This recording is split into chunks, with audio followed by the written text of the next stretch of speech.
आज मैं आपको एक ऐसे जहाज की कहानी सुनाने जा रहा हूँ जो समंदर में गया लेकिन कभी लौटकर नहीं आया। कहा जाता है वह जहाज आज भी अंधेरी रातों में समंदर की लहरों पर चलता है। जहाज पहले सफर के लिए निकला था 1948 में। मुंबई बंदरगाह से एक विशाल जहाज रवाना हुआ। उसे जहाज का नाम सागर रानी था। जहाज का कप्तान था अनुभवी और निडर कप्तान अयान मलिक। जहाज में 35 कर्मचारी थे। मौसम साफ था, समंदर शांत, सब कुछ सामान्य लग रहा था। लेकिन जैसे ही जहाज काले सागर के पास पहुंचा था, कंपास में खराबी आ गई थी। रेडियो से अजीब सी खरखराहट की आवाज आने लगी था। रात के लगभग 2 बजे डेक पर खड़ा पहरेदार अचानक चीख पड़ा, साहब सामने एक जहाज है। सब ऊपर आए। समंदर के बीच एक पुराना जर्जर जहाज दिखाई दे रहा था। उस पर रोशनी थी, न कोई आवाज। अचानक वह जहाज धुएं में बदलकर गायब हो गया। रडार पर कुछ भी नहीं दिखाई दिया। सुबह होते ही गिनती की गई। एक इंजीनियर लापता था। उसका कमरा अंदर से बंद था, बिस्तर गीला था और दीवार पर खून से लिखा था,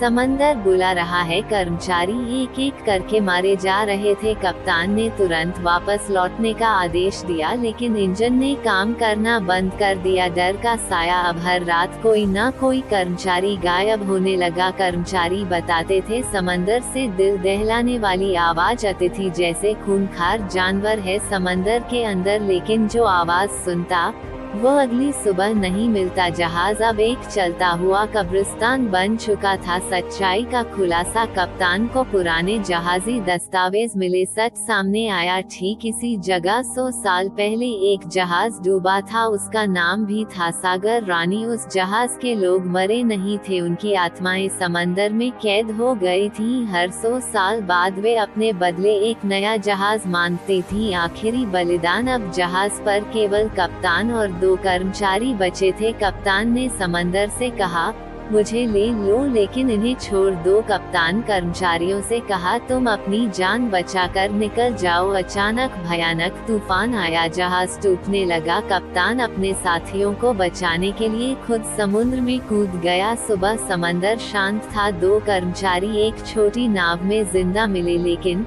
सागर रानी कभी नहीं मिली। आज भी मछुआरे कहते हैं, अंधेरी रातों में एक पुराना जहाज समंदर पर चलता दिखाई देता है, और अगर किसी ने उसकी आवाज सुन ली तो समझ लो समंदर ने उसे चुन लिया है।